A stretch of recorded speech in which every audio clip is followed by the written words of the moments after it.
I held up the same letter she once used to crush my son's joy, and then told her daughter she couldn't have a booth at my show. That's when the crowd realized revenge had finally come full circle. The day started like any quiet Montana morning, sunlight on the gate, wind brushing through wheat fields, until I saw that envelope in the mailbox. It was thick, official, bearing the HOA logo like a warning sign, the kind that makes your stomach twist before you even open it. I tore it open.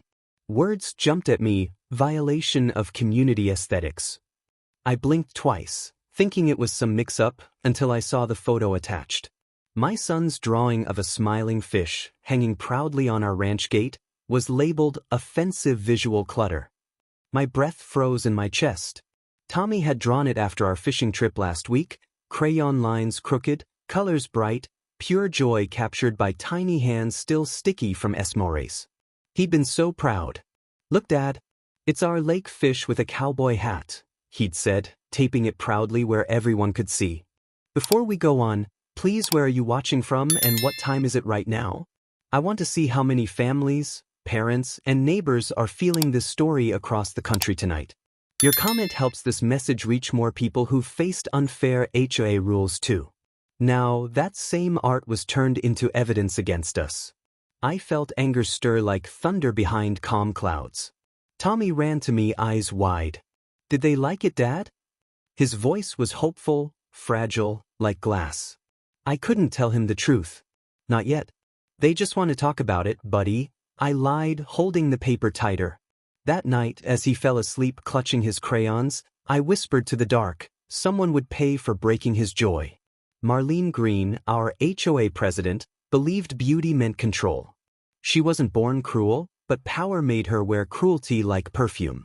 She drove a pearl-white golf cart, clipboard always ready, eyes sharp enough to find faults in rainbows. Everyone feared her morning rounds.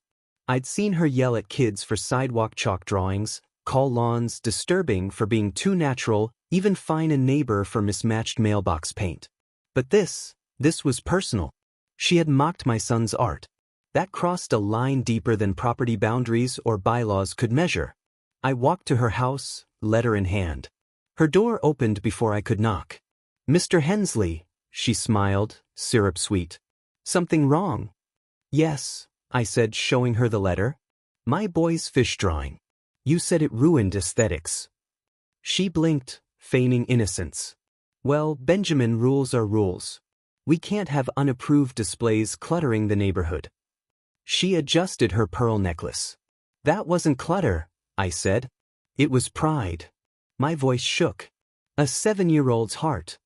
She only shrugged. "Perhaps next time he'll follow the guidelines."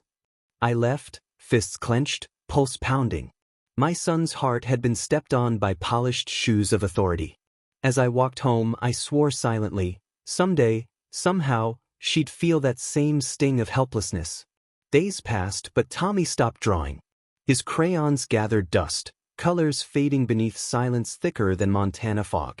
He'd sit by the window, watching neighbors pass, clutching the empty jar that once held his crayons like hope trapped in glass. Karen, my wife, tried comforting him. "You can draw inside, sweetheart." He only whispered, "The gate's not pretty enough for my fish anymore." That broke me. The gate had become a symbol of rejection, a scar where innocence once lived. I started noticing neighbors' eyes. Some avoided me, afraid of HR wrath. Others nodded quietly, sharing silent rebellion through weary smiles. Then came the announcement. The Montana State Trade Fair was returning after years. I'd been part of it since my 20s. When the committee offered me the position of security president, I accepted without hesitation. Maybe fate was setting something in motion. Weeks later, I saw Marlene at the grocery store. "Congratulations on your new title," she said, lips curled. "Big responsibility." Her words dripped arrogance, but I only smiled. "Yeah, big responsibility indeed." She didn't know what that meant yet. That night, I dusted Tommy's drawing, framed it gently, and whispered, "We'll fix this, son. Just wait." 2 months before the fair, Marlene called. Her tone sugary sweet again, like she'd forgotten the fish incident ever happened. "Ben," she said, "my daughter Lily's launching a new beverage brand, Lily's lemon lavender. She needs a booth. Could you help? I paused, gripping the phone tighter. All applications follow the same process. I replied evenly. No exceptions. Oh, of course, she said quickly. I just assumed, given your position, rules are rules. I cut in, echoing her old line. She chuckled nervously. Touché. I hung up before she could sweet-talk further. Later, I saw her and Lily at the community park. Lily smiled politely. She wasn't her mother. Innocent, shy, creative. For a moment, guilt flickered. But then I saw Tommy, sitting by the lake, sketching half-heartedly before sighing and stopping. That guilt hardened into purpose. The same rules that silenced my boy would silence her ambitions now. I spent the night reviewing booth applications, red pen in hand, meticulous, fair, but firm. When I reached Lily's lemon lavender, a tiny smile crept across my face. Incomplete documentation. Missing permit. Rules, I whispered. Always rules. The committee gathered in the old town hall, oak tables polished, coffee brewing thick as tension. We reviewed submissions one by one, approving bakeries, crafts, and breweries. Then came Lily's application. Marlene sat across from me, pretending calm. My daughter's project will inspire youth entrepreneurship, she declared proudly. I cleared my throat. Unfortunately, her documentation is missing required permits. We can't approve partial submissions. Gasps spread through the room like wildfire. That's ridiculous, she snapped. You're doing this because of that childish drawing. I leaned forward slowly. You taught me something, Marlene. Rules are rules. You said that, remember? She went pale, voice trembling. You'll regret this. I smiled faintly. Maybe, but you'll remember it. Afterward, whispers filled the hallways. Ben Hensley stood up to Marlene Green. It spread fast, like rain after drought. Driving home, I felt no joy, just a quiet balance restored. That night, Tommy showed me a new drawing. A smiling fish again, but bigger, bolder. Dad, maybe it's okay to draw outside again? I nodded slowly, heart swelling, whispering to myself, this wasn't over yet. By morning, Marlene had launched a storm. Emails, flyers, even posts on the town forum accusing me of corruption and bullying. Power trip, she wrote. Hensley denied a child's dream out of revenge. The irony nearly made me laugh. The fair's director called me urgently. Ben, she's stirring trouble. The mayor's asking questions. I sighed. Let them ask. My records are clean. Karen looked worried. Ben, maybe you should let it go. I shook my head. She didn't let my son's dream go, did she? Days passed. The town divided. Some sided with me, others with her. But something shifted. Neighbors who once feared her started speaking out. She fined me for a garden gnome. She yelled at my daughter for painting rocks. The truth spread like wildfire. Her power began to crumble. At the next board meeting, she tried regaining control, voice cracking. This community is losing standards. I stood calmly. No, Marlene. It's finding its heart again. Applause filled the room. For the first time, she had no words. Still, I knew she wasn't done fighting. Her silence felt like the calm before another storm. Marlene demanded a public hearing.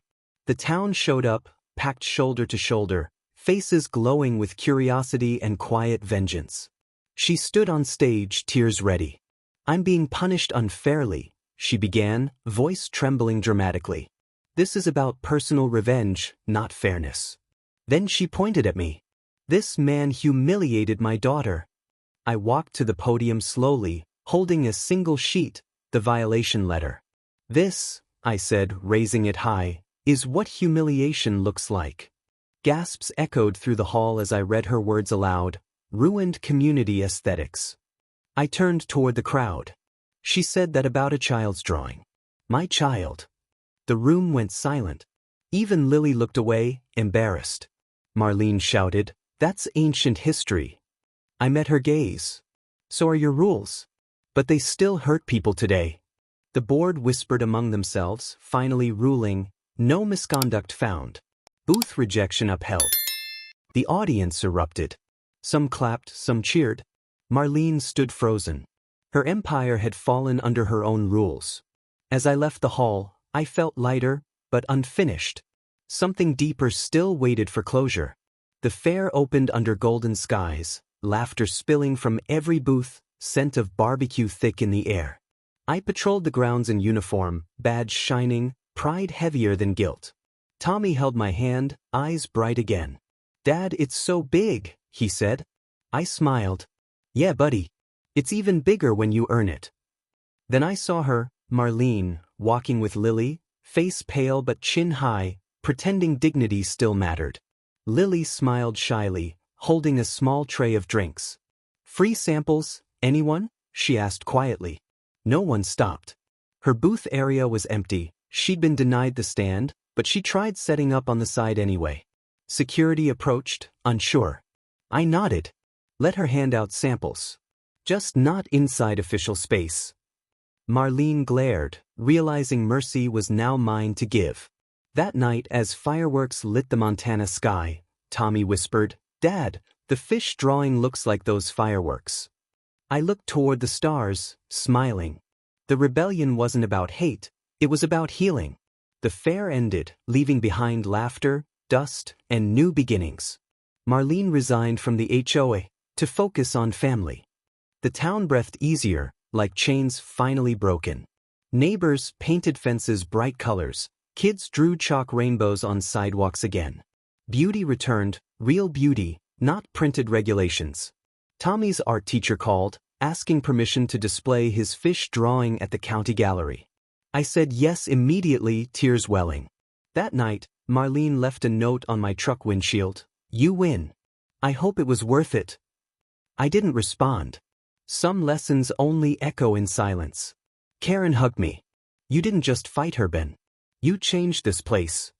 Maybe she was right. Maybe rebellion could be gentle, firm, and just.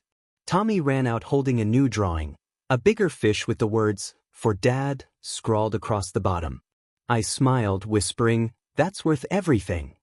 But deep down I knew, the story wasn't over yet. Weeks later, I stood before the ranch gate again. Clean, repainted, and proudly hung in the center, Tommy's fish, laminated against time. Wind fluttered through the fields, carrying laughter from neighbors rebuilding community without fear. The gate didn't look perfect, it looked alive. Tommy joined me, holding his sketchpad. "Dad, do you think people will like it this time?" I smiled. "Doesn't matter, son. You like it, and that's enough." He grinned, taping another drawing beside the old one, a fish wearing sunglasses this time. Karen called from the porch. "Dinner's ready." Her voice floated through evening light. I turned to go, but looked back once more. The gate shimmered softly, golden under sunset. In that moment, I realized revenge wasn't about destruction, it was about restoration. Marlene had rules. I had reason, and reason finally won.